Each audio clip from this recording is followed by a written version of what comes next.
Stay safe. Mask up. Get the vax. Don't take unnecessary risks. Be careful. We've been coddled, smothered in warnings, trained to fear and avoid risk. We've been taught to play it safe and be on our guard. And not just against a scraped knee or a failed endeavor.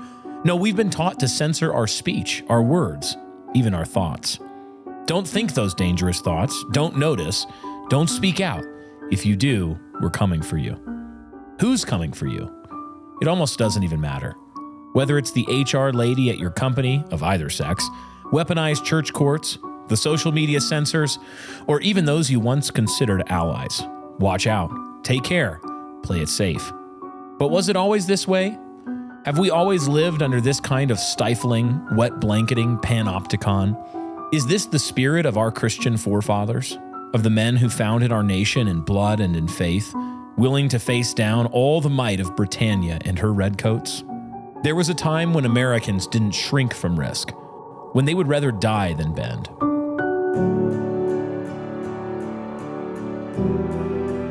Our Christian forefathers knew what it was to draw the sword and throw away the scabbard. They knew what it was to set sail for the unknown. They defied tyrants. They built, explored, and dared great things. Who settled this land? Who built one of the greatest nations ever to be? Who settled the West and covered the continent from sea to sea with a Christian people?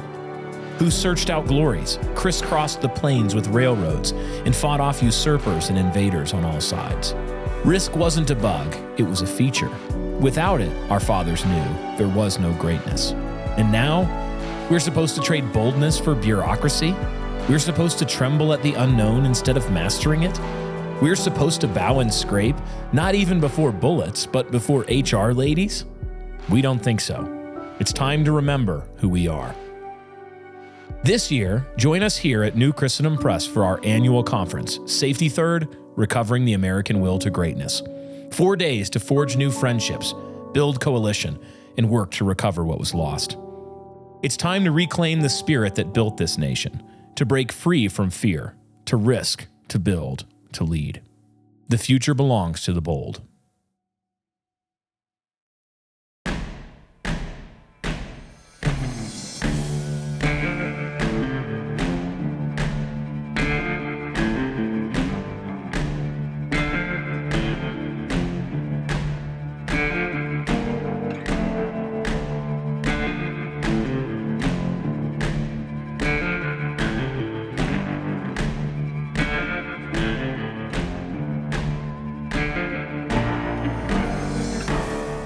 In April of 1917, as European powers collided in an explosive powder keg of events, Woodrow Wilson, President of the United States, went before Congress to ask for a declaration of war.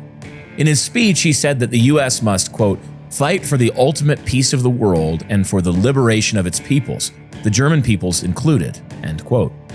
Of his ambitions, Wilson said, quote, the world must be made safe for democracy, end quote. And so, to make the world safe for democracy, Wilson would enlist young American men to fight what Pat Buchanan and others have called the Great Civil War of the West. They were not fighting to protect American interests at home or to repel a foreign invader. Instead, the U.S., as it would for more than a century, began patrolling the world on behalf of democracy, however nebulous that claim actually is. As a result, 11 million men would die in the bloody trenches of Europe during the First Great War. Nearly 120,000 of those were U.S. servicemen. Just a short time later, 405,000 American men would die in the Second World War. In our time, it would be the Bushes, Clintons, and Obamas who would involve the U.S. in wars that would, as Wilson dreamed, make the world safe for democracy. As opposed to an America First brand of nationalism, Wilson was an early and proud champion of what would become known as either the post-war consensus or the liberal international order. This term, post-war consensus, has been used quite frequently on X, especially by those on the dissident right who seek to critique the ideology of the ruling elite who have shaped America since World War II. But what does it mean? There's actually a lot to say about this. But we can begin with a simple definition from Ben Crenshaw, who wrote this for American Reformer. Quote, the post-war consensus refers to the world order that emerged after the world wars. Its overarching goal is to achieve and maintain world peace through disarmament and interstate cooperation. This, in turn, will make it possible to achieve the kind of international prosperity and progress previous generations could only dream of.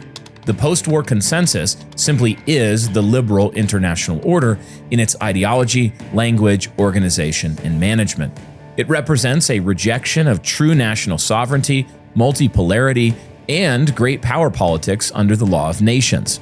It disparages and banishes the political art and replaces it with corporate management. Citizens of specific nations and their natural affections for their unique ways of life are swapped out and forced to become interchangeable global units in a worldwide consumerist economy. The development and growth of intelligence and security agencies and organizations aid the liberal overseers in managing friend and foe alike through information and technology control, clandestine espionage, and covert disruptions and deadly strikes. Unquestioned loyalty to the State of Israel, the fear of anti-Semitism, and a wildly improbable Nazi resurgence, and the redirection of nationalist fervor onto a Zionist state rather than a Christian one, buttresses the liberal international order's claims to be the defenders of humanity. Finally, the liberal world order relentlessly promotes its moral legitimacy through an endless diatribe on faceless human dignity and sweeping human rights by presenting itself as an unblemished force for good, arrayed against axes of darkness, and as the champion and defender of democracy around the world." End quote.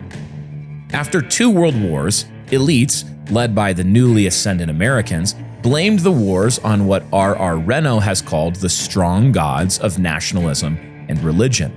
The man who would be held single-handedly responsible for the Second Great War would be, of course, Hitler. He would become the apotheosis of evil, perhaps the most famous villain in human history. According to historians and politicians who wrote after the war, any form of strong nationalism based in the natural affections for people and place or blood and soil would necessarily mean the return to the death camps of Auschwitz. And so, led by Wilson and later FDR, global leaders would adopt a mantra of never again. The new liberal order that emerged would be known for its antis: anti-fascist, anti-totalitarian, anti-colonialist, anti-racist, and anti-Semitic. What they intended to banish was a whole host of strong loves that included natural affection for family, kin, and fatherland, as well as the faith that built Christendom. This was, as Reno points out, largely an extension and culmination of the revolution that began in France in 1789. In this new consensus, the Western tradition was blamed for all the evils in the world, and so it had to be purged and replaced by the relentless pursuit of openness, disenchantment, and the weakening of these loves. Borders became as porous as the boundaries separating men from women. From the Academy to the pages of the New York Times, the key buzzwords would become diversity, multiculturalism, and inclusivity. What most conservatives fail to see is that the liberal order they so much love, the one that protects their sacred democracy, is actually what gave rise to the wokeness and CRT and intersectionality they claim to hate. What emerged, thanks to men like Karl Popper, was the idea of an open society with its emphasis on toleration and the fluidity of truth, borders, or natural distinctions. The order of the day would become a kind of secular pluralism that worked as a solvent to break down strong loves. Since historic Christianity, traditionalism, and nationalism lead to concentrated affections, Popper, and later conservatives like William F. Buckley, would promote pluralism as a way to dilute and thus, in their minds, protect the world from future atrocities. In this secular world order, nations would be replaced by global organizations like the UN, founded in 1945, which was the brainchild of FDR and inspired by Woodrow Wilson's failed attempt to join the League of Nations before that. These entities would rule on the basis of science and technocratic experts rather than ideology or religion, or so they claimed. The moral law of Christianity would be replaced by the ever vacuous and malleable term human rights. Again, Crenshaw writes, quote, "The major stumbling block to seeing this vision for a global order accomplished was the natural partiality and love that men feel for their own people, their own way of life and nation, and man's ambition to be great among his people, to distinguish himself in noble acts, and to win the praise of his friends. The strong gods of love of one's own, tribalism and sectarianism, loyalty to God and religious tradition, and the pursuit of truth had to be overcome. The blame for the destruction of the world wars was placed at the feet of nationalistic fervor and loyalty. The strong love that people feel for their own family, kin, and people, stirred to ambition and greatness by natural leaders among them, i.e. demagogues, must be tamped down and deconstructed.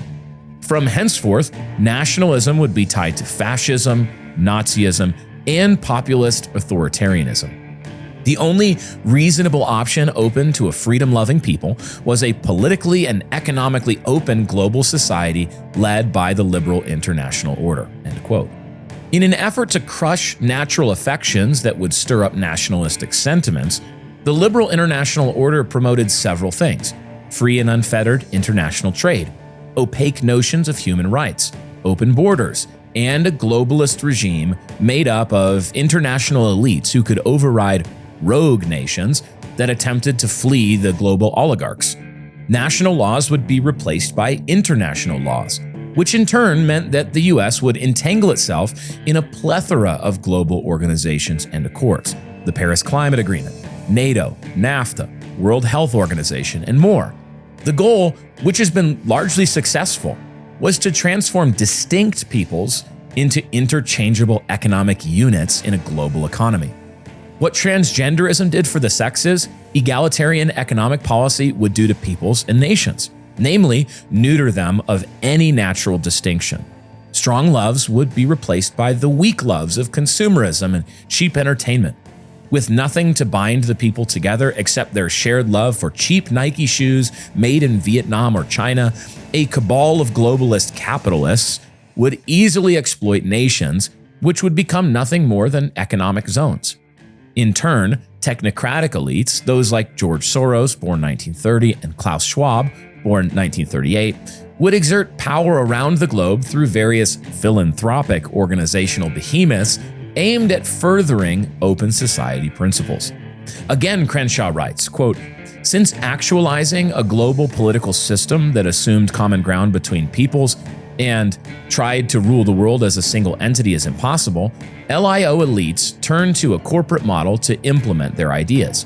On this paradigm, self-appointed leaders run the world as a publicly traded corporation, with global citizens playing the role of stockholders, who have theoretically invested in the global community, both vacuous euphemisms, but who have no power, no involvement in management, no decision over how things are run, and have thus spun the political roulette on whether or not their investment will return a profit." This system also encouraged, if not mandated, mass global migration. What did it matter if one's historic country of origin was overrun with Muslim, Indian, or Mexican immigrants if they were, first and foremost, busy worker bees and consumers? What could be a better tool to destabilize traditional national loyalties and demoralize a people devoted to their particular way of life, language, religion, laws, customs, norms, etc.? End quote. In what other ways does the post-war consensus or liberal order exert power around the globe? In the US, this is accomplished through the CIA and Intel security state, as well as by the foreign policy blob. Although it has precisely zero congressional authority to do so, the CIA destabilizes countries, foments rebellions and orange revolutions, and works to keep the wheels of the deep state and military-industrial complex well greased. It topples regimes, assassinates problematic leaders, and controls the media narrative. If populist movements arise, as was the case with Donald Trump in America before the 2016 elections, it will be the first to flood the airwaves with cries of "he's literally Hitler" and neo-Nazism, not to mention anti-Semitism. You don't think all the pushback against Christian nationalism arose organically, do you? Of course not. Again, Crenshaw writes, quote, "Through disinformation and manipulation, bias, control of media talking points, and presenting narrow self-interests as national interests, the blob is able to strong-arm the American people and Washington officials, end quote. Funding the war machine, it turns out, is a lucrative business. Politicians and defense contractors get filthy rich, the American people get fleeced, and interventionist wars rage on in the name of democracy. Though we'll say more in future episodes, one of the central tenets of the post-war liberal order is that nationalism must be crushed at all costs, except for the ethno-state of Israel, which must be championed at all costs. When it comes to U.S. foreign policy, for example, Israel is always a special friend to America that must be supported without question. AIPAC, the insanely well-funded Israeli lobby, works hard to control Congress, while any detractors are immediately tarred and feathered as anti-Semites. After the Hamas attacks in October of 2023, Glenn Beck said that, quote, "To have the privilege to stand with the Jew is a tremendous honor spiritually," end quote. He promptly wrote a letter to Benjamin Netanyahu requesting Israeli citizenship for himself. Ben Shapiro, meanwhile, interviewed British conservative Douglas Murray, who said that Israel is, quote, "the core of Western civilization. Western civilization could not survive the destruction of the Jewish state because it would be, among much else, the cutting away of the whole tree we're on, and Western civilization would die. Not just the West, but even America could not live without the Jewish people.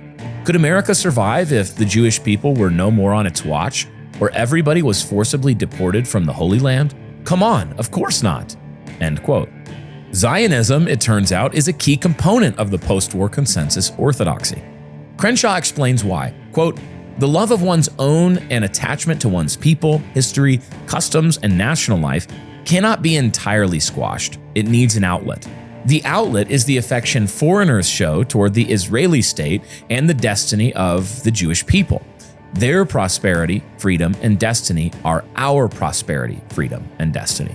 We see this in the 20th century invention of a Judeo-Christian vocabulary and conceptuality meant to tie the fate of America to Judaism, erase America's uniquely Protestant history and founding, and to unite America's fractious religious sects against any common enemy, such as godless communism. Israeli nationalism represents the antithesis of European, and by extension American, nationalism that sought to destroy the Jews. Under the liberal international order, Israel alone is allowed to have an ethno-nationalist state, and all other peoples must repress their own nationalist feelings and channel them toward unwavering and obsequious support for Israel. Only in this way can one truly prove that they are not an anti-Semite or a neo-Nazi," end quote. For most of us, the post-war consensus or liberal international order has been the assumed position we've all been catechized to believe. Few give it much thought. It just is. The founding myth of the post-war consensus is deeply rooted in World War II, a story its proponents tell in a black and white fashion. It demands, in fact, a simplistic version of history. Hitler is unquestionably evil in every possible way. Churchill is unquestionably an unqualified hero in every possible way. Recently, I crowdsourced the folks on X to formulate a clear definition of the post-war consensus. We'll discuss that more in this episode, but there are at least 7 key summary components of the post-war consensus. First, there is a black hat, white hat meta-narrative about the Allies and Axis powers. Second, the post-war consensus is inherently anti-nationalist. Third, Christianity had to adopt the new and supporting theological apparatus to prop up the post-war consensus. Fourth, Westerners were discouraged from reproducing. Fifth, the rise of global militarism and the security state. Sixth, globalist economics and the welfare state would dominate. Seventh, and finally, Westerners were forced to adopt universalized cultural principles. For example, the assertion that America is an idea, not a people in place, and therefore anyone can become an American. In this episode of the King's Hall podcast, we'll discuss the post-war consensus, why we think it's dying, and why we think that's actually a good thing. Out with the weak gods that have destroyed the West, and in with the strong gods that built the first Christendom. The King's Hall podcast exists to make self-ruled men who rule well and win the world.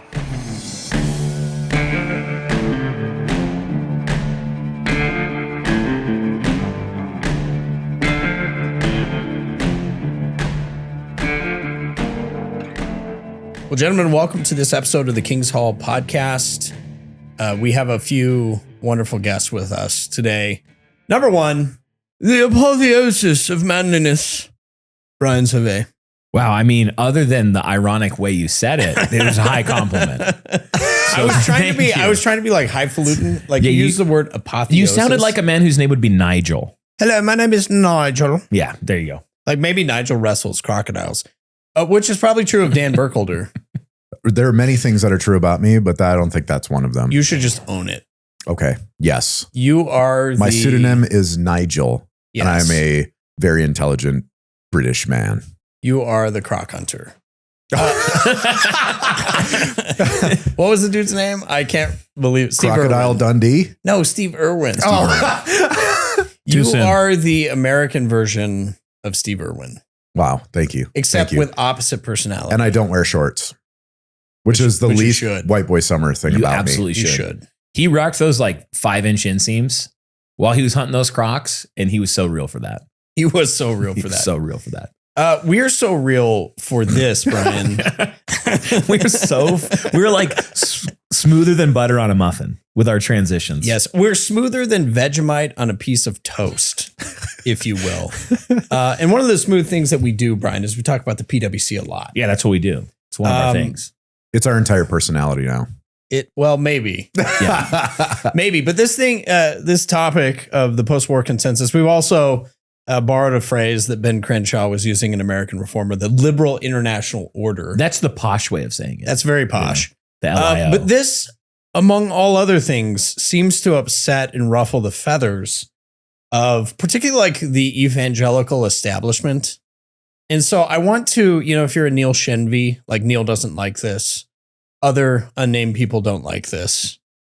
Being accused of being part of the post-war consensus in particular is seen as a bad thing. Yeah. So I just want you to unpack in the beginning, Brian, why do you think there's so much contention over the post-war consensus? Yeah. Because it's certainly not like a discussion you just have and people are like, oh, that's interesting. Let's think about that. No, it's so what you're running into when you run into pushback on the post-war consensus, as soon as you start to describe its the chief tenets of the post-war consensus, what you're running into are the default factory settings of the American mind, especially for anybody that grew up in the 50s, 60s, 70s, 80s, 90s, and on. Like, it's the default factory settings. You leave the hospital with this software beginning to be programmed into your mind. Yeah. And so it's things like the innate goodness of democracy as an absolute good political ideal.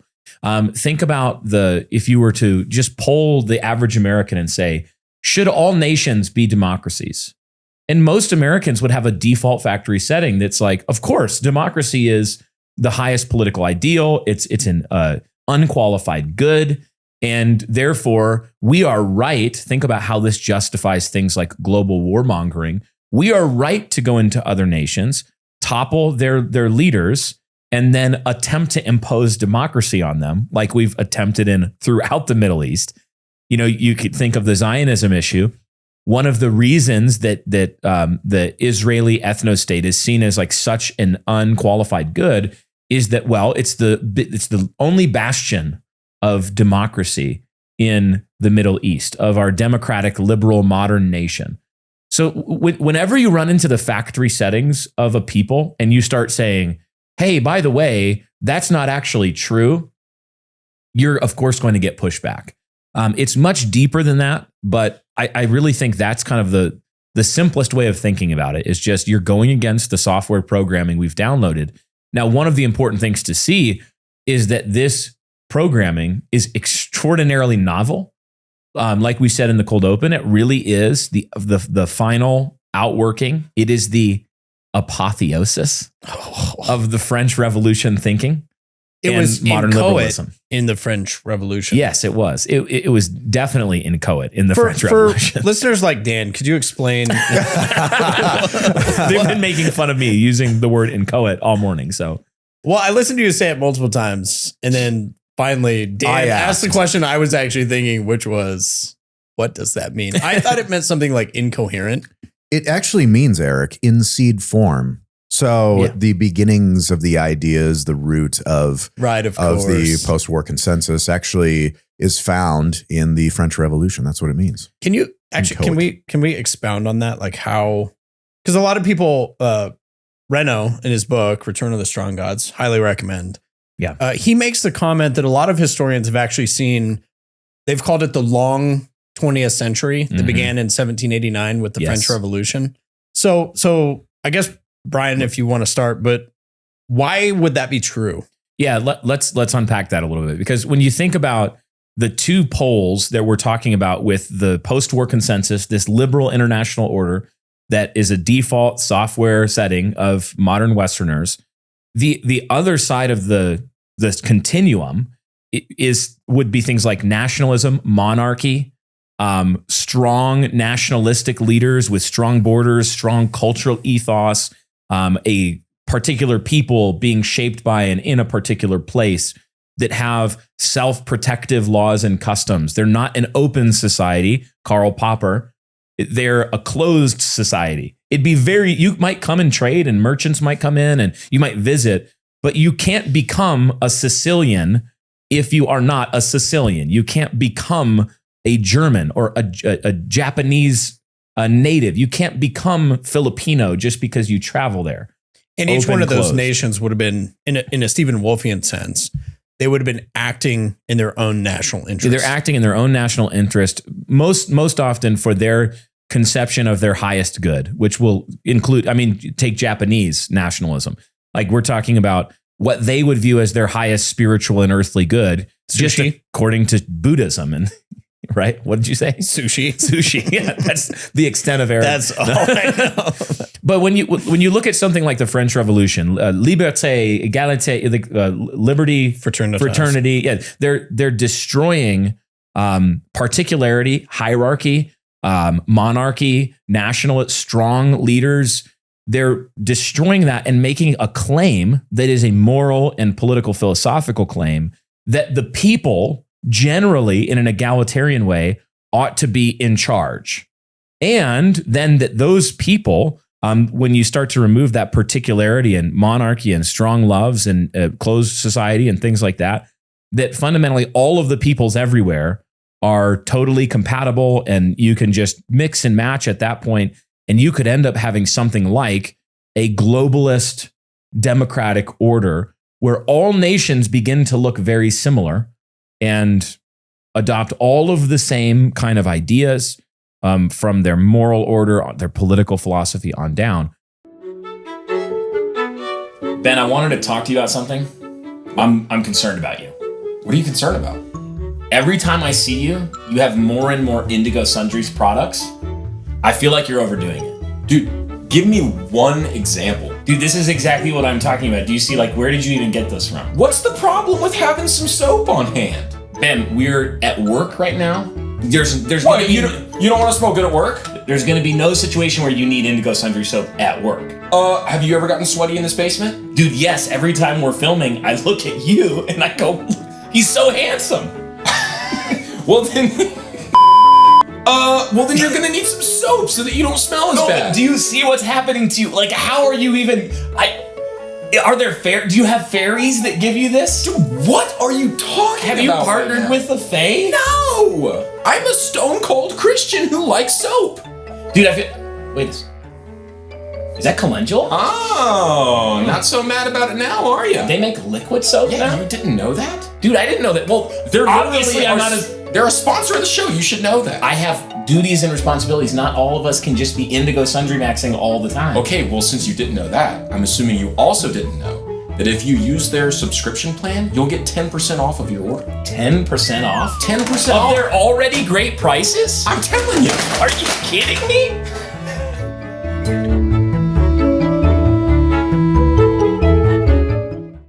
The French Revolution is one of the first major salvos against all of those strong loves, hierarchy, monarchy, nationalism, in favor of something like what we see today: open borders, open society, egalitarian democracy. Would you agree that the world, particularly the world before the French Revolution, was particularly shaped what we would call traditionalism it was particularly shaped by the Christian moral order. Yeah, very much in the West and in the East as well in different ways. I mean, and we've talked a lot about that in our Crusades type of like Byzantine versus the West.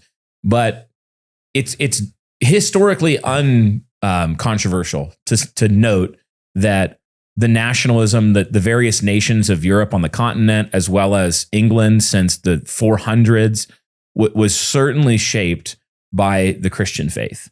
And what the Christian faith was able to do is assert kind of two things at the same time that gave the possibility of harmonious international cooperation without losing distinction, which is that in a spiritual sense, in the kingdom of God, there is neither barbarian, Scythian, slave, or free. So in the kingdom of God, the Christian church, it is genuinely the peasant, the poor slave peasant stands in equal footing in terms of his status as a royal priesthood with the king of the nation before God in the kingdom of God. However, at the same time, Christianity does not erase earthly distinctions.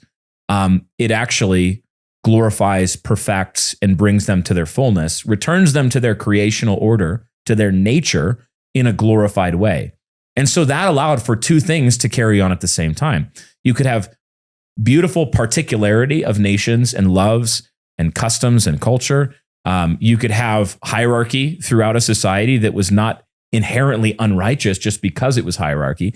And you could also have this superseding or ultimate or heavenly or kingdom of heaven sense in which there was a way of understanding and affirming human dignity, and all of these other very Christian concepts that lead to legal and ethical and cultural implications in a society, even politically then on earth.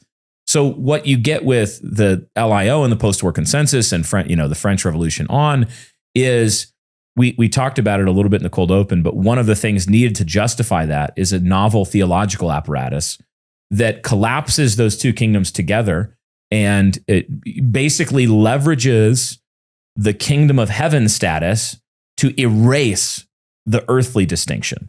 And this is what egalitarians do with sex. It's what egalitarians do with communism. It's what egalitarians do with all sorts of things. Well, now the post-war consensus is just a working out of that principle when it comes to nations and peoples. Yeah, it's really interesting. I think that's great. One of the things that Reno talks about, Dan, is this push for openness, disenchantment, and weakening.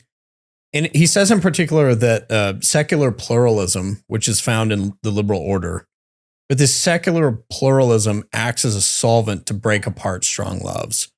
So when you think about even the way that, somebody like Russell Moore 10 years ago with the ERLC was saying things like, yeah, it's great. We want to help fund the building of mosques in America. You look at the framework of how a lot of Christians today have been trained to think according to the liberal order. And then what Brian said, you needed a whole new theological apparatus to support that new way of thinking. But I just want to get your take. What do you think that's done to Christianity in America that it's been reworked in such a way? That's a really fascinating question. And there's a lot there. What, I guess, just at a basic level, what happens when you erase strong loves to a people? We see this actually in disenchanted men who are black-pilled. It's like the rise of nihilism. Yeah, exactly. There's no fight to that person, right? They don't have any will to actually do anything. And back to what Brian says constantly is we need to recover the will, the will to fight, the will to actually love, the will to actually exist. And if you erase strong loves, you've erased any will, any fight, any desire to keep your family, to think to the future, to think about your neighbor. I mean, fundamentally, if the entirety of the law is summed up in love God and love your neighbor, and you erase those loves through nihilism and through this pluralism, essentially begging the question of who even is my neighbor? Like everybody is my neighbor, I guess. And so I must love everyone equally. And I cannot, actually, it's sinful if I have a stronger love towards one person than another. You actually erase all loves. And so it becomes a people that are easy to subjugate. Yeah. In something that Eric, you and I probably, maybe Brian as well, when we were younger, do you remember like even, in speeches for awards and stuff, people are just like, I want world peace. I want world peace. Mm-hmm. And I think that's definitely one of the aims in this like post-French Revolution world, is that how do you actually attain world peace? Well, if you make everyone your countrymen, everyone your family, everyone your brother, then what's there to fight about? Because you actually don't have any will. You don't have any love. You don't have any identity. And so there's no will to exist. It fundamentally destroys the ability to uphold a moral order. You have to replace because a moral order must, and by definition, say that there are bad people doing bad things and that they are not allowed in this society doing those things. What we've done is we've replaced them with this moral order of there is no bad thing. There is no preferences are gods. You can do and be whatever you want. And it leads to the kind of nonsense that we all heard growing up of like this whole idea of, now I may not agree with your love to bugger other man, but I'd fight to the death for your right to bugger other man, right? And that's seen as like a moral good. Yeah. And actually, that guy is stupid. If you're willing to die in a war for the right to have gay sex, like what? Well, but that was seen as a positive. Like the only evil you could commit was to violate the globalist post-war consensus. Yeah, that's one of the insanities about this novel Christian so-called theological apparatus is the radical individualism that has to exist within it. So you saw this, even Obama speaking, I think, in Egypt, where he's talking about how Muslims and Christians basically worship the same God. There was a recent X post that somebody had created with Dennis Prager, and he was like, Jews and Christians, we basically have the same core values. Dan, watching your face during the cold open reading when I was about to throw something. The Ben Shapiro interview, and the guy's talking about how Israel is central to Western civilization. First of all, it didn't even exist until 1948. I'm not sure how it could be central to Western civilization. In fact, the history of Western civilization did not look fondly upon the Jews at many times. Correct. So it doesn't even make sense. It would be like saying that Vermont is central to the existence of Saudi Arabia. Except that Vermont is not trying to like usurp the authorities in Saudi Arabia. Right. I mean, it's even more absurd, but it's just like, as I was reading that, I was having a hard time just saying the words. But this sort of thing is, I mean, you see it with Joel Berry, you see it with the Babylon Bee, you see it in the bulk of sort of like mainstream Christianity. And it's tied down to another thing that we've discussed, I think in season 1 of the show, but the rise of dispensationalism is a completely novel theology. Dispensationalism also tied to, Zionism, where, I remember years ago asking neighbors, why are you flying an Israeli flag under the American flag? And almost nobody could tell you why. They were like, well, they're our special friend and, we have to be committed to the peace of Israel. And that's sort of how the consensus works, is people never seem to question it. And then when you do question it, you'll get Christian leaders who immediately start lambasting you for questioning that. But I do want to ask, just on the dispensationalism, why do you think, because a lot of people might say, like, why do you guys critique that? Why are you, critiquing Zionism as a theological position? So what kind of answer would you give to that? Again, you ask a very good question with many different routes that we could take. The history of dispensationalism I'd find to be particularly interesting because it's definitely a novel theology. During the Second Great Awakening in the United States, that's really where it came out of, is during that time period.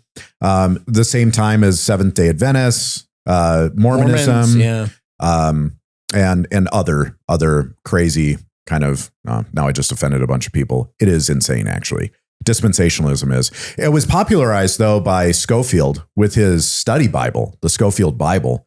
What I find to be particularly fascinating about the trajectory of dispensationalism is that I think it was a novel theological position that was actually invented through a fever dream, but it was definitely latched onto around as like a vehicle that helped accomplish means during the First and Second Great Wars, World War I and World War II. And I think what you find is that because of this novel theological position, that definitely places two peoples of God instead of just saying, well, I mean, who is a true Jew? Actually, one who has faith.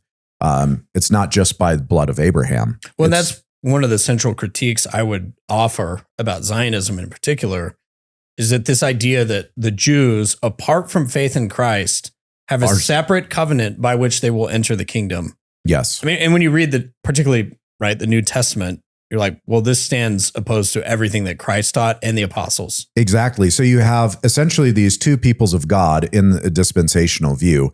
And really, us Gentiles, us Christians, are kind of like the redheaded stepchild. Like, oh, you're lucky that you actually made it, but there's a real true people of God still. And so when we say like, oh, well, it's by faith that you're actually a true child of Abraham, that's actually how you become like a true son of Abraham, is by faith in Christ. They would say something like, well, that's replacement theology, because you're saying that the church replaces Israel in a way. And we would say, no, the continuity between old and new covenant is actually always been faith. It's always been faith. Even I think because of the misunderstanding of covenant theology, people would ask the question then, well, how was a Jew saved? Well, it was by following the law, right? That's how they were saved, by sacrifice, by abstaining from, non-kosher meats or whatever, they would say in confusion. And the answer has always been, you're saved by faith. Abraham was justified by faith. Abraham was justified by faith. Exactly. And so it's not replacement theology. It's a continuity through the covenants, throughout the old and new There's only ever been one people of God. There's always ever. Yes, exactly. One of the interesting questions that arises in all this to me, and I've heard people say this, and at first I was kind of skeptical, but I see some validity here, that the bulk of what the Christian faith is, particularly in America, is a counterfeit faith. Like this idea that we are talking about, this new theological apparatus, like to Calvin, it would be utterly foreign to the Christian faith as he understood it from the founding of the church. In what ways would you say that it's counterfeit? Exactly. Because I agree with you. Yeah, I think in particular, like some of the focuses that we've talked about on radical individualism, dispensationalism and Zionism would certainly be a part of that. I think the redefining of so many sin categories, in particular, like racism, you have a really hard time squaring the New Testament with a lot of things that are said in the intersectionality, wokeness, CRT conversation. Even anti-Semitism being a special form of racism. You tend to not find these categories in actual Christian teaching. Mm-hmm. Yeah, I would say go back to season 1 of the King's Hall, and you could listen to our episodes on revivalism and decisionism as they relate to individualism and ecclesiology, the purpose of worship, who are the people. Like there's going all the way down, you find that we've lost the plot on a lot of these things and have been shaped by modernist ideas.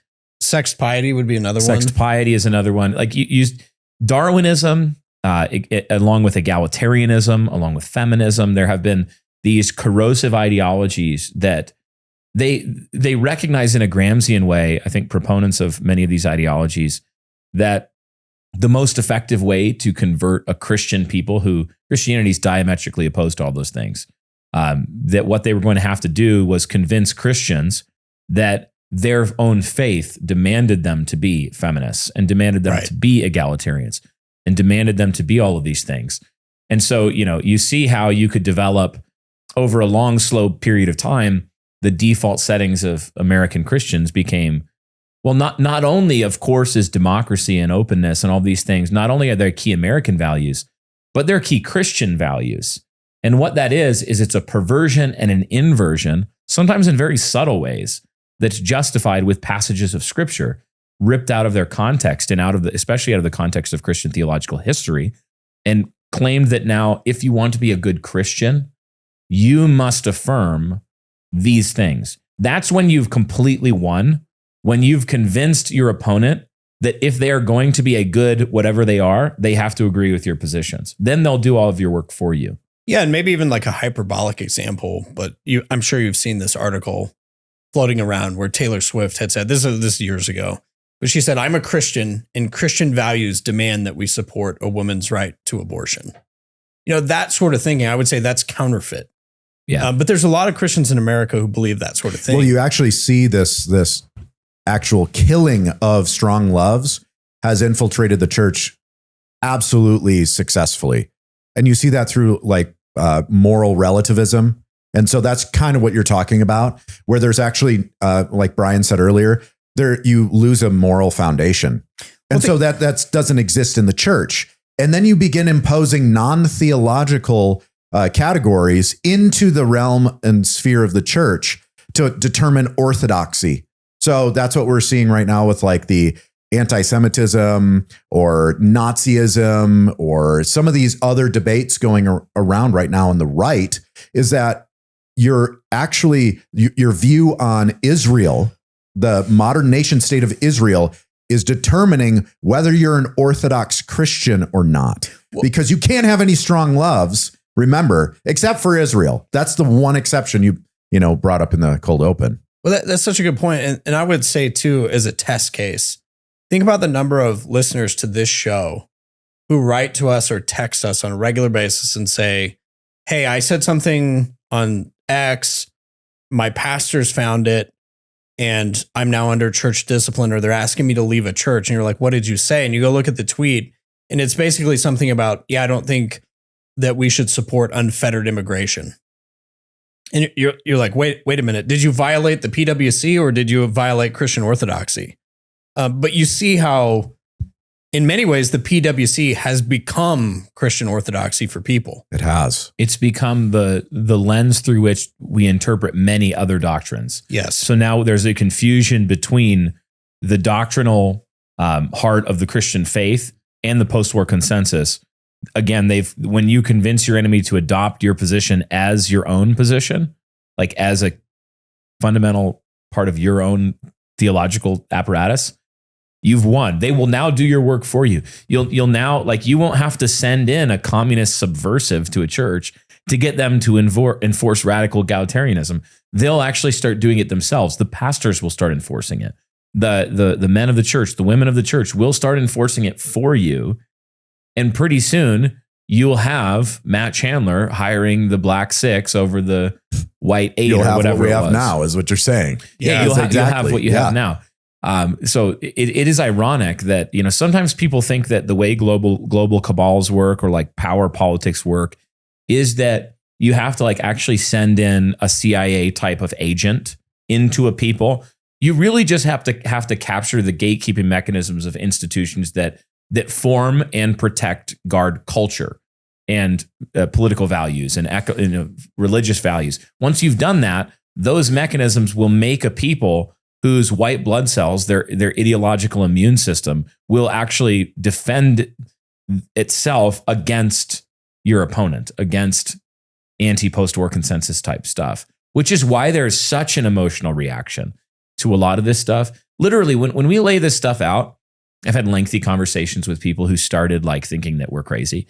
And then you start having a conversation with them and ask them a few questions and say, well, this is what I believe. What do you think about that? Pretty soon by the end of the conversation, they're like, that's pretty much just completely reasonable. And I see exactly what you're talking about. Maybe I disagree here or there, and whatever. That's great. You can disagree here or there. There's lots of room for that. But the vitriol, the emotion that gets stirred up when you start talking about this, we've said it before, it's the kind of thing that you get when you are approaching an idol and its vanguard of protectors, of guards and priests. Yeah, and maybe no issue more so than the historical narratives around World War II. This was actually point number 1 in your summary on X about one of the principles of the post-war consensus. But you said this, number 1, Allies versus Axis meta-narrative. The Allies were white hats in virtually every sense, saving the world from the wicked Axis powers that were bent on tyrannizing and dominating the entire globe. Any alleged Allied atrocities weren't atrocities at all, but necessary steps to combat this civilization-destroying threat. So I guess just expound on that for me. I think this is mainly, obviously, Allies and Axis, World War II. But when you start reading something like Buchanan's book, Churchill, Hitler, and the Unnecessary War, it's interesting because in that book, he doesn't say Hitler was just amazing. He says he was an opportunist. There's lots of things that were done that were evil and bad. But he also says, let's correct the historical view on Churchill. Churchill loves Stalin. Equal weights and measures. Yeah. Churchill loves Stalin. The West, in particular, FDR and Churchill, opened up Eastern Europe to communist takeover, which killed far more people than anything that happened related to Germany. It was an evil, and yet we think of Churchill as an unmitigated hero. Yeah. So why is this historical narrative such an important part of the PWC? Yeah, I mean, so it's an origin story in many ways. Think about this. When you're telling stories about yourself, just think psychologically for a minute. When you're telling stories, even in your own head about yourself, what role do you give yourself in those stories, in a conflict or in an issue? You appoint yourself as the hero of the story. And you have to do that. The flesh wants to do this. It wants to say, I'm the good guy. I'm going to justify everything I ever did. Even if it was questionable to an outside observer, if they really understood, they would know why I had to do the thing that I did.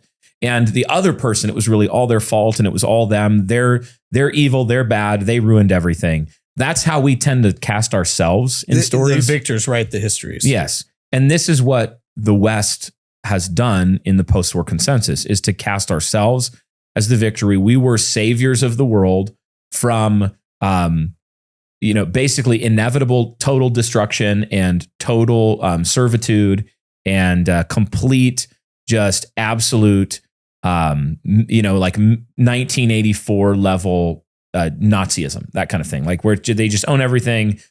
Thought police have, all the way down. We have to talk about Hitler as having wanted to like dominate the world. Yeah. What's funny is that the people that we teamed up with in World War II, the communists, are basically, they actually did that. So the Soviet Union actually did what I just described. It was the largest, and I would say Chinese Maoist communism is another, maybe rival to the greatest of these. But those two states created the greatest like panopticon of police state, total subservience of citizens, the destruction of the human will, the destruction of a people and all of its cultural history, its Christianity. The workers' paradise of the Soviet Union was a statist hell to live in, right? So that was actually part of the Allied forces in World War II. Now, if you read a lot of what people hear when you start to say that sort of thing is, and maybe in post-production, Martin could do this, but like make the scene purple for a second and like put the lady's hair on my head. So what you're saying is Hitler never sinned, and he is, the greatest Christian of all time. And there was unqualified. No, again, the point isn't that we're just trying to trade white hat, good hat back and forth when we're approaching a complicated historical event. We're actually just trying to do sober analysis of it so that we can say, this is why this event happened. This is what was evil. This is what was good. These were noble motives. These were ignoble motives. Even if you read something like a banned book, David Irving's Hitler's War, which is like a band, even though it's funny, like the US military had it in their curriculums forever. It's like, but then it becomes super controversial and banned, and David Irving becomes basically like, an anathema in the historical community, even though he's arguably one of the best-selling historians of all time. Even in that book, Hitler's not presented as an unqualified saint. Not at all. Like, it's just a sober, telling of history based on primary source documents only. That's the idea of David Irving's historical approach there. So what we want to do is just find a white hat, put it on ourselves, and then take the black hat and put it on our opponents. What you find out, though, is that it was actually much more complicated than that.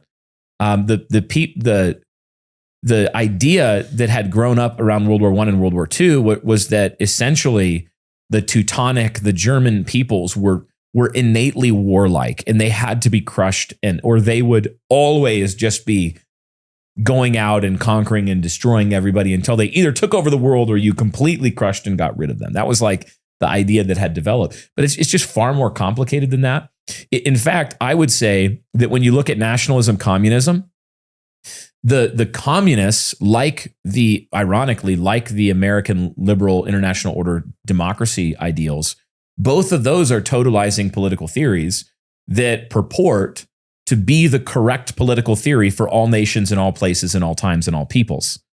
Communism and the liberal international order democracy, they both want to make that claim that we should be, that ideally every nation would look like our nation in its political theory and its apparatus. Communism does that, and liberal international order does that. Whereas nationalism actually allows for quite a bit of particularity. You could have monarchy, you could have various forms of constitutionalism, you could have lots of different formats. But the idea is that a people, because of its customs, history, language, place, all of that, is going to develop within reason. It's going to develop its own ruling customs. And of course, it's still required by God to enforce moral truth, objective moral truth. That can be accomplished through various political apparatuses. What we did with the World War I and World War II notion was that, basically, I think we imported our own totalizing political ideologies onto German nationalism, and basically we said, well, they're trying to do what we're trying to do, just to make the world a democracy. They're actually trying to make the world German nationalism, which is an absurd historical claim. It's just not what they were trying to do. Right. But part of it is, this is sort of the, you have gender fluidity, but you have truth fluidity too in this conception of the world. It's part of what Saul Alinsky said. How do you know whether or not our action was right or moral? And he would say, because we did it. Right. And so, absent Christian morality, this is kind of what you get. One of the other things you point out is obviously that the PWC is anti-nationalist. We've kind of covered that. But one that's interesting to me is that there is a Western-focused anti-natalism that is associated with the PWC. And you say predominantly white Westerners were encouraged to limit reproduction for the sake of environmentalism, concordantly with large-scale immigration from third world countries into the West. A people who doesn't consider themselves a people at all won't reproduce, so immigrants must be imported to buoy economic growth and to consolidate power. This is really interesting. I mean, in one way, it's simple, because if you can force a people through sterilization, through the pill, there's many ways to do this, through abortion. But if you can convince a people that they ought not to have the will to even exist, then certainly you will crush and destroy that culture. But then it actually amplifies, Dan, when you put the third world in America. This seems to be one that's interesting to me because in the last 5 years particularly, this is what has caused so much revolt, I think, of the American populace.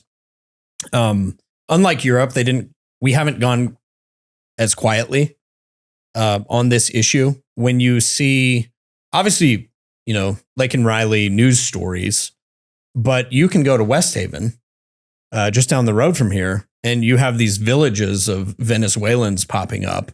And then you read in the paper daily about the crime that's going on in these neighborhoods, which used to be nicer, suburban, white neighborhoods. And now they're being overrun by truly like cartel level crimes, like piles of dead bodies found in the trunk of cars.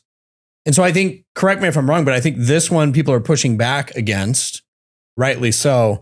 I'm not convinced that Christians in America have en masse adopted, though, a pro-natalist view yet. No. I mean, you can just look at the average evangelical church in America and then just look at the adult to child ratio and the size of families and know that that actually hasn't caught on yet in just predominant American culture. But I do think that a lot of the work that, you know, we're doing and others on the dissident right and encouraging large families, this actually goes back to the resurgence of postmillennialism and valuing your generations. I think that's definitely catching on. And you do see it ironically in like traditional, like trad wife, kind of traditional secular culture.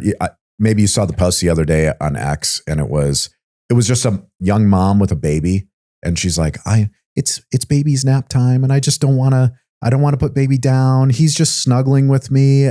I love being a mom. I would have 1 million more babies. And that was the post. Wholesome, great, and really recovering something, part of the loves that's been killed in us, which is just the will to exist, the will to have your name go into generations, the will to actually have something of you last in this world, to be able to influence the world for the good for your own children. I mean, that's something that has largely died. Ironically, though, the third world hasn't been influenced in the same way. And so you bring a lot of these illegal immigrants into America or into Europe, into dominant Western cultures, and they have huge families and they do displace a people. And you do see that. And there are lots of ways. I know when we talked in the last episode, did we talk about how economic policy really discourages large families? So there's many different ways that this is actually being attacked in your will to exist and for your generations to exist. And the first and foremost, like Brian mentioned in his tweet, is through sterilization and then murder of your own children through abortion. But there are other ways of discouraging that, such as like pay your bills. Like, it's really hard right now. How am I supposed to feed a kid when my wife and I both have to work just to exist? Well, you mentioned this in your sermon. Was like 2017, the home price in America, or not America. It was 2015 in Ogden. The average home price was $133,000. And 10 years later in 2025, it's $457,000, which is a 3.4x in just home prices. Which is obviously going to be a deterrent to families. Yes. One of the things I do think is that, Brian, I think we'll know we've arrived as a nation when Tesla finally has a minivan. A 12-passenger van, yeah. 12-passenger minivan. Yeah, absolutely. When they have a minivan that's configurable between 8 and 12 seats, or maybe 8 and 15, we'll definitely know that we have indeed arrived at Elon Musk's natalist utopia. Well, it is interesting, though, because you've watched, I was watching Elon Musk in the White House the other day. This was on social media. Obviously, this is curated, but it's interesting what they're curating. Yes. Where Elon has got his son there with him, and Trump's always with his grandkids, and JD Vance has always got his kids. I think I saw a tweet that had pictures of all of the kids in the White House, and it said, now that the White House is more, what's the term when you have kids in service? Family integrated. Yeah. The White House is now more family integrated than most evangelical churches. Wow. Yeah, so I think the rise in natalism, but tied to the third world and immigration, Brian, you also mentioned, this was your sixth point, globalist economics and the welfare state. So New Deal policies, yes. Part of the thing that happens, if you go back and you look at like the Nixon era, it was pretty much a lock that, white evangelical conservatives predominantly, like the Republican Party, would control the future of America. Mm-hmm. That changes with the 1964 Civil Rights Act and then later immigration reform. And so now I think the Democrats were wise, right? Evil, but wise in this way, that they were like, look, if we flood the country with people who are on welfare, then we're going to have a natural voting block and we can displace the establishment. So talk just a little bit about the problem with the welfare state. We have Social Security. We have, again, New Deal policies that are still in play today, fiat currency and other things. Why is that such a problem? So they all go together like in a vertical alignment all the way up and down ideologically in terms of the imagination of a people, what their expecting, what they think about in terms of what the nation is, what is the good life. These are questions people have wrestled with forever. Cicero, I mean, is right on the good life. What is the good life? What is the ideal man? What does he do? What Socrates, are his duties? Aristotle. This is the Western traditions. Greek and Roman philosophy is asking this question. Christ comes as the God man, and he shows us what the good life is, and he establishes his people, and he's renovating the creational wiring of those people away from the sinful perversions of the flesh and back to their creation, what God created man to be and to do. I say all the time in sermons that the glory of a thing is that thing being and doing what it was made to be and do by God. So a man is a glory when he is being and doing what a man was made to be and do, which is to take dominion, win a worthy wife, have children, instruct them in the faith, raise them up as image bearers of God, all these things. So what the post-war consensus and really the long 20th century, like what it's doing is it's replacing all of these natural, and when I say natural, I mean, here God created them to be and operate in a certain way, with artificial abstractions. The family is no longer an actual family. The family is now an idea. A nation is no longer an extension of families in any way. A nation is just a vagary. It's an idea. It's a mist. It's a political theory. It's a political ideology. An economic zone. It's an economic zone. So what you have to do when you undermine these foundational creational concepts is there's a vacuum. You have to replace them with something else. So think about the classical, the traditional, I think the natural way that God created man to think and be for his history. Perverted by sin, certainly, but this just shows up over and over. Well, God created for a household and an extended family to be an economic unit that would work together to achieve ends that would be for the good of those people in that extended family, not just the nuclear family. Even that is a shrinking down, but the extended family, an intergenerational extended family, is a clan, it's a tribe, it's a people. You act for the good of those people. Then the nation, you could say the town, city, county, state, nation is an extension and an interconnection, a web of a lot of those units. And they're bonded by certain things so that when you're seeking the good of your little extended clan, there's then also incentive for you to seek the good of this clan next to you because, hey, that's actually my third cousin who's married to this person. And you can see how this relational web of loves grows and how that is in an economy. That is what an economy is. And then nations can relate to each other as these kind of economic, familial units of interconnected webs of love.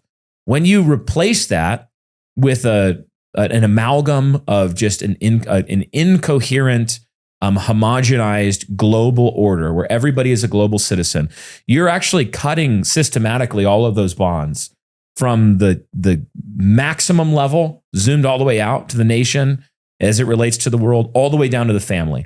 So you have to start to replace these normal human mechanisms for how things like, the economic welfare of your family would work. Instead of having children whom you would bless with inheritance and they would care for you in your age, now we have to actually intervene with New Deal, with Social Security, with state safety net, with the systematic replacement of all those things with globalist versions of what was accomplished by those existing mechanisms.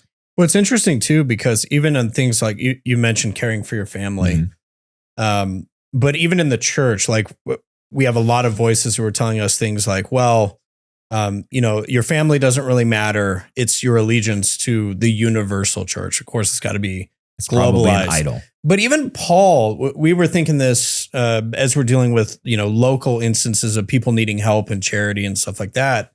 Even Paul would say to the widows, hey, before you come to the church for charity, don't you have living family members who can help you out? Right? Because there is a natural bond that wasn't destroyed by the grace of the gospel in the new covenant era. No. Paul is saying, yes, there's a primary allegiance from the family. I was even reading a statistic. They said the number one indicator of whether or not there will be child abuse in a home is whether or not you have one or more parent who's not biologically the parent. Yes.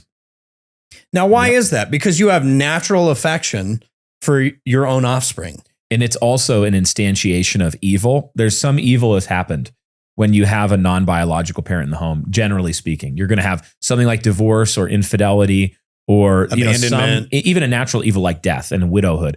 There's something that has interrupted the normal natural operation of things because of sin and its effect on the world and on people. So of course, related to that, there's going to be more dysfunction. So as I'm thinking about this, as it relates to natalism, the economy, think about what the social imaginary is, what people call this often, like the idea of the good life and the good. It's been replaced with, instead of a man with his great grandchildren, a man and his wife and their grandchildren and their extended family flourishing and pouring himself into that people for the glory of God and the good of his people. Like, instead of that, now we have an isolated, atomized, individualized, deracinated version where the state has replaced all of those highest ends with things like, well, I have to have the biggest stock portfolio that I can. I want to make sure that I don't burden myself with dependents. Think about how we think of children. They're dependents. They're not resources. They're not an inheritance. They're not arrows in my quiver anymore. They're dependents. So if I want to be independent, then I must free myself from these bonds and pursue maximal economic productivity, maximal dollars in my bank account, maximal stock price go up. Usually to the exclusion of those children. These things are not isolated. Yeah. When you again, this cuts all the way down to what is a man, what is a woman, what is a family, what is a nation, what is the good, what is the good life, what are we aiming for, what did God make us to do, what does nature teach, what did God wire into man?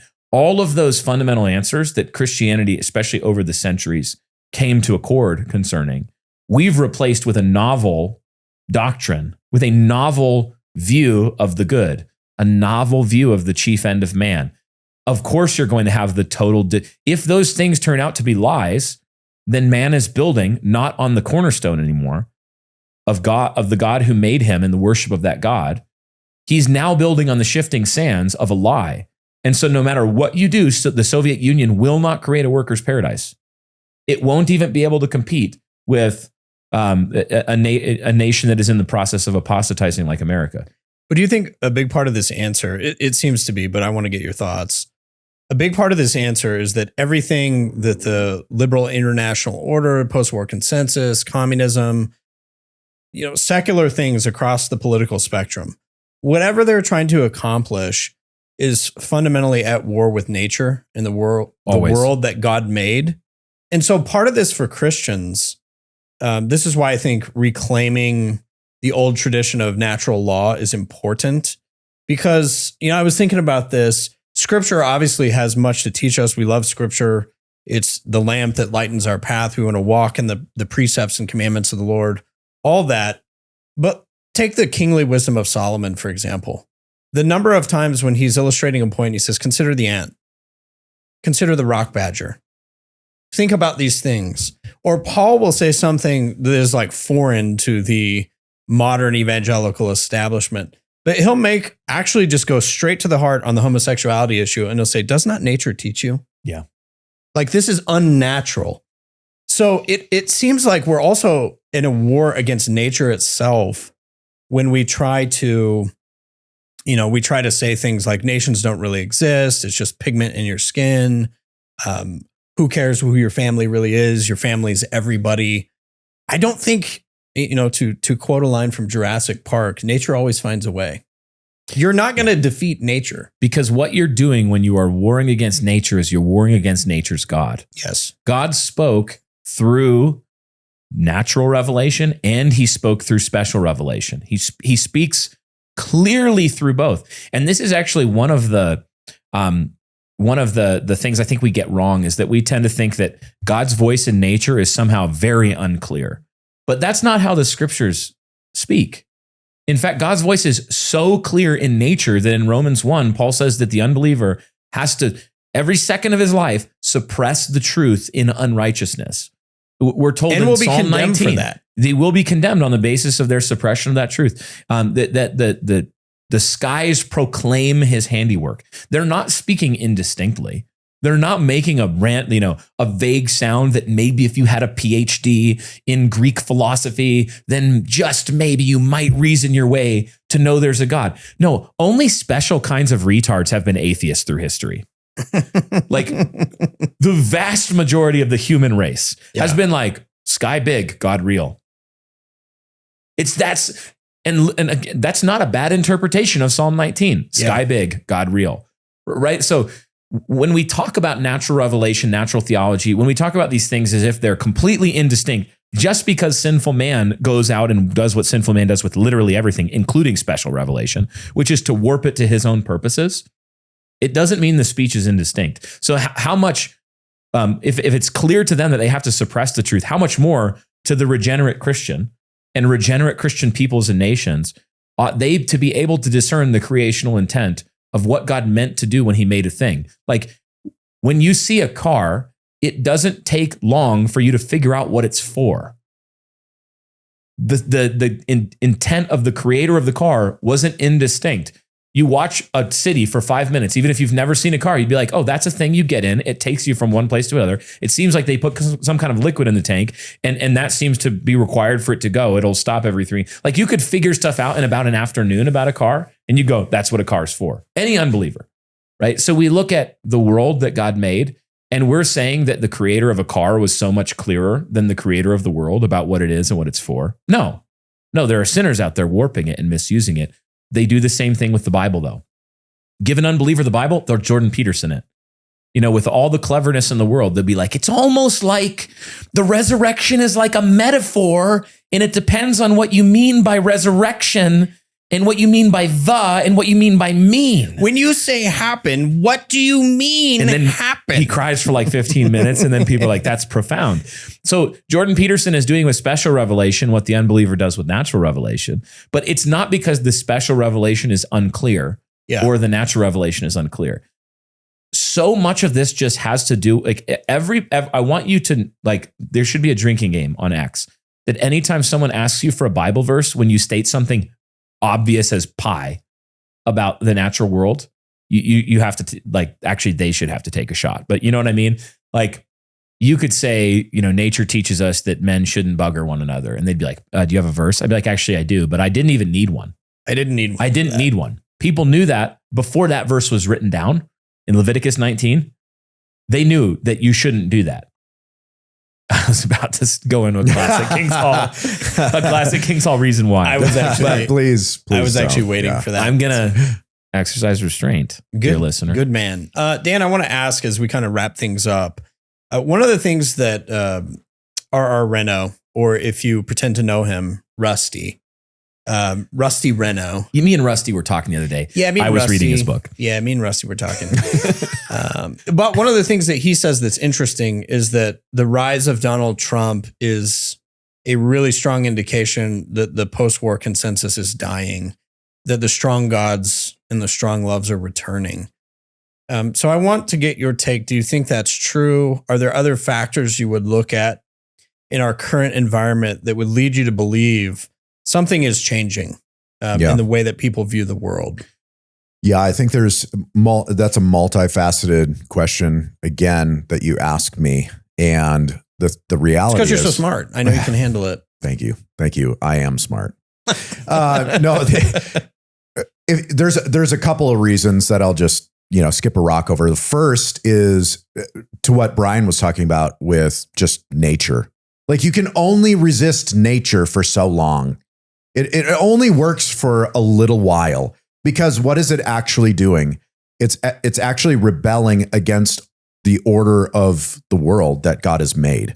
And you can only rebel against God for so long, before things just do not work. They fall apart. And so I think that's the first thing. You even see this in things like evolution. Evolution is falling out of vogue very quickly. I mean, it is people, Gen Z, younger millennials and such. You could talk to them about evolution and they're like, wait, evolution? What is that? A single-celled organism and it became a human being? Like that doesn't make any sense. Like it's just not logical.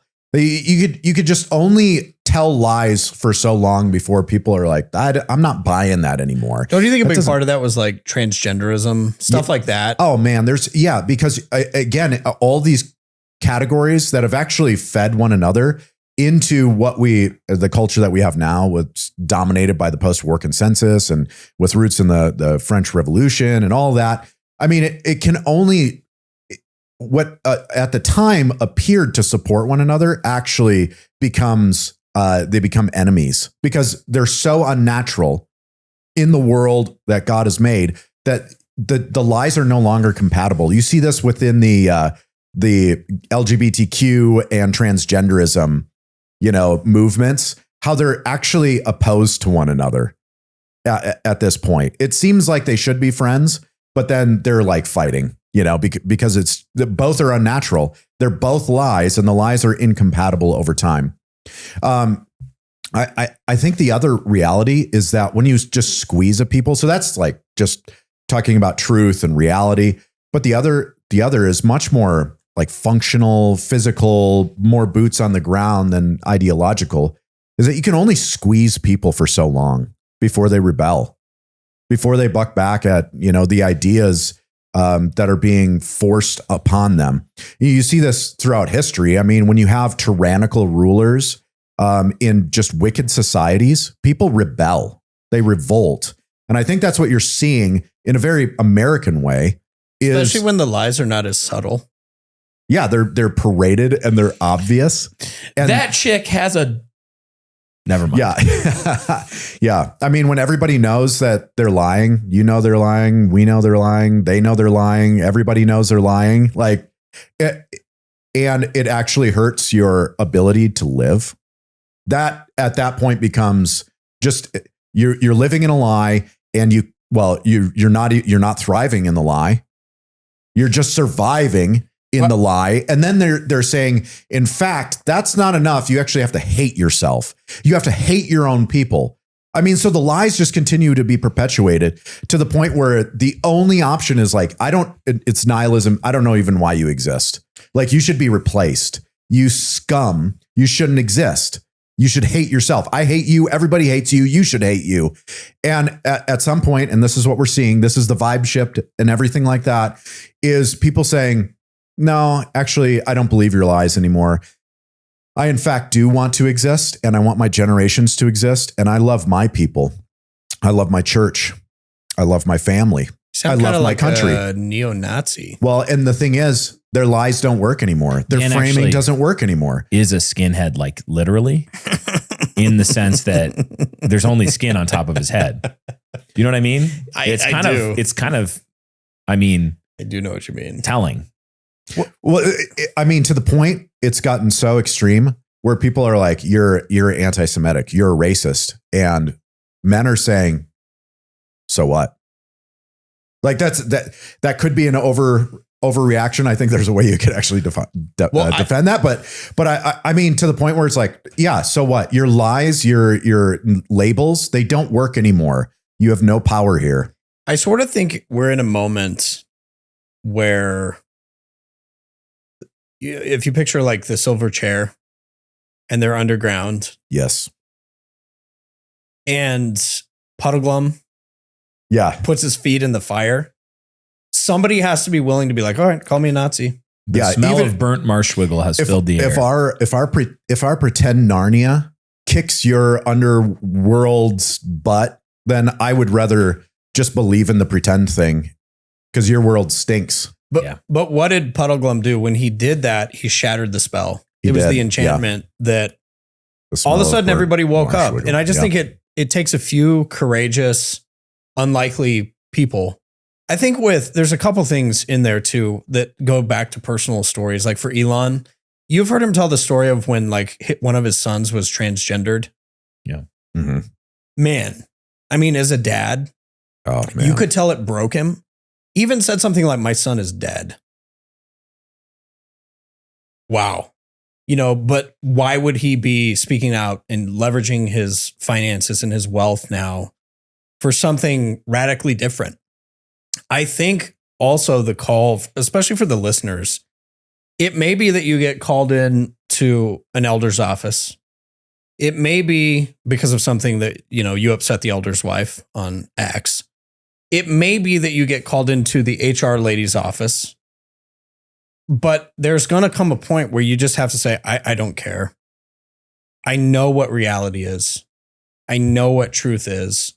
And I think that's why Lewis it was smart to use Puddleglum, because he's not a hero, He's not a classical hero, but he turns out to be one of the greatest heroes in the whole series, despite his whole vibe. His puddle. Really, Dan Eric? vibe. What do you think? Yeah, that's what I His thought you were Dan going to say. Yeah. Well, you're probably not gonna like the eel soup, and even if you do, it'll probably upset your stomach, and you probably won't sleep tonight. But it somehow made him immune If you to do, the it'll witch. probably flood. Yeah. The song, the thrumming. Yeah. Yeah, which is great. Well, gentlemen, it's been a good conversation. Brian, there's a conference coming. We're going to recover the will. We are going to recover the will to American greatness. We're going to put off all of the HR. We're going to sit like that kid with the HR lady. He's just like, he's looking at her like, keep going. Trump's almost here. We're going to throw off the HR lady. We're going to throw off safety first. The conference is called Safety Third, Recovering the American Will to Greatness. Dr. Stephen Wolf's going to be there. We're going to have the Contra Mundum guys out. There's just going to be a lot going on. The most important thing, honestly, though, about the conference, other than great talks, is really going to be the opportunity to make friends and forge coalition across our nation. We have people from all over the nation that come to our annual conference, and you're going to be able to meet like-minded folks. We'll have some mechanisms for you to see who's from your region, but just to forge relationships where you can have an ever-strengthening network of people who have your back and share your values. These are the things that allow us to build, honestly. It's network. The more you learn, the more you'll find that it's not you, yourself, and you that's going to build. It's going to be you and this other guy and this other guy and a growing network of courageous, competent men who are like-minded, share the vision. And so we hope to inspire you at the conference, help you make good friends. You should check it out, newchristianandpress.com/2025, or just head to our website and it's right there at the top, the conference tab. And grab tickets there. The prices go up for the tickets over time. We have a pastors event for just pastors. We have a business mixer. We have a VIP kind of just hangout. We have a singles mixer, which our last couple have resulted in several marriages and weddings already, and more forthcoming, I believe. So, we do cap that event with space. So make sure that you don't wait. Like, go get your tickets, get your spot now. I'll be putting on a concert. I've heard it's right there in the ticket menu. So come check that out. Yeah, June 12th through 14th, Ogden, Utah. Be excited to have everybody here. Stay for Sunday. Yeah, stay for Sunday. We'll be in the same facility, so I have plenty of space. Yes, we're going to have a big barbecue Sunday afternoon after church as a big church and all of our guests. So it's just going to be, man, like a wild, fun time. And the last thing I want to tease, and I'm just going to tease it here, is that we are right now. I saw a tweet the other day. It made me laugh because it was supposed to be like against all these Christian nationalists. And it was like, don't just pay attention to people who are like all these social media talkers, they just talk a big game. Like, pay attention to the people who are like building institutions and real coalitions and networks and things like that. And then that very week, I know they were trying to dunk on Christian nationalists. That very week, we've been now twice, our elder team and our team has toured a Mormon ward, which is a local Mormon church building. They're scattered throughout Utah.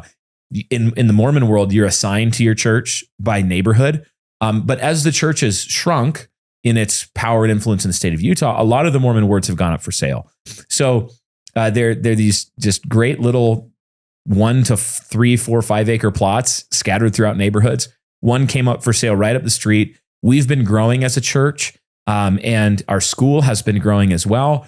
And with that has come increased need for pastoral offices for counseling, school classrooms for our grades 1 through 12 school, classical school, St. Brennan's here at the church. And so this one came up for on the market, and we're officially putting a letter of intent in this week to attempt to buy this Mormon ward to use as our school. So it's just an amazing. We're so thankful to the Lord for prospering the local work here, the real in-person families on the ground here in Ogden, Utah, one of the least reached people groups in the entire U.S. And the Lord has been blessing the work here. So glory to God. We are going to be doing a fundraising campaign if they accept our offer to basically make this happen. It's over $1 million to buy a building like this in Utah. So we're doing a fundraising campaign. Keep an ear out for that, and help us take over a Mormon ward for classical Christian education in Jesus' name. I love it. Don't know what else to say other than that, guys. I mean, that's pretty awesome. Kick rock, Satan. How about that? Rock, Satan. that was a better. That's good.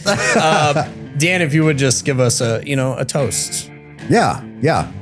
I would encourage you all to live not by lies and to observe the reality around you, the world that God has made, his truth in scripture, and to gird your loins for courage because there's going to be many opportunities in the world that we're in for you to cower and for you to shrink back, but instead take that ugly webbed foot and put it in the witch's fire and break the spell of the lies that are being told. And who knows what God could do?